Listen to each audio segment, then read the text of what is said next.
কুমিল্লার দেবিদ্বারের গোমতী নদীর চর যেন এক শশার রাজ্য।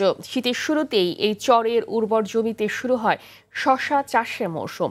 নদীর পলিমাটি আর স্বাভাবিক উর্বরতা চরের জমিকে আশীর্বাদ করেছে অদ্বিতীয় কৃষির সম্ভাবনায়।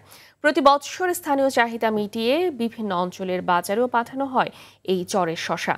এবারের বাম্পার ফলনে খুশি কৃষকরা। কুমিল্লা থেকে আবুল খায়েরের পাঠানো তথ্যচিত্র আরও জানাচ্ছেন আবরার মাহি।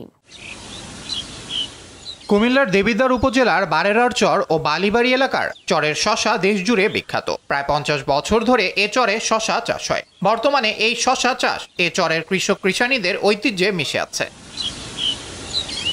নারী পুরুষ নির্বিশেষে সবাই শশা তোলা, পরিচর্যা ও বাজারজাতকরণে ব্যস্ত। এখানে সাধারণ শশার পাশাপাশি বড় বীজ শশাও পাওয়া যায়, যার এক একটির ওজন 4 থেকে 5 কেজি পর্যন্ত হয়। বর্তমানে খুচরা বাজারে প্রতি কেজি শশা 50 থেকে 60 টাকায় বিক্রি হচ্ছে, যা কৃষকদের মুখে হাসি ফুটিয়েছে। এই চরে খুব ভালো শশা হয়, প্রতি বছরে যারা লাভবান কৃষকরা। ব্যাপারীরা নিয়ে যায়, ঢাকা যায়, সিলেট যায়, চিটাং যায়, মিমশের যায়। প্রত্যেক জায়গায় জায়গায় আমরা মাল সেল করে খুবই এই দেশে আমাদের দেবতার কুমিল্লার মানুষ অনেক লাভবান।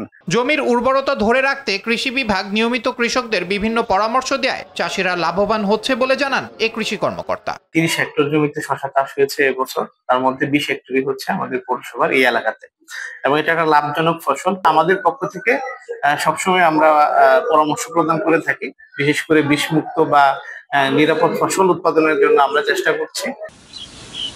আবরার মাহি, RTV।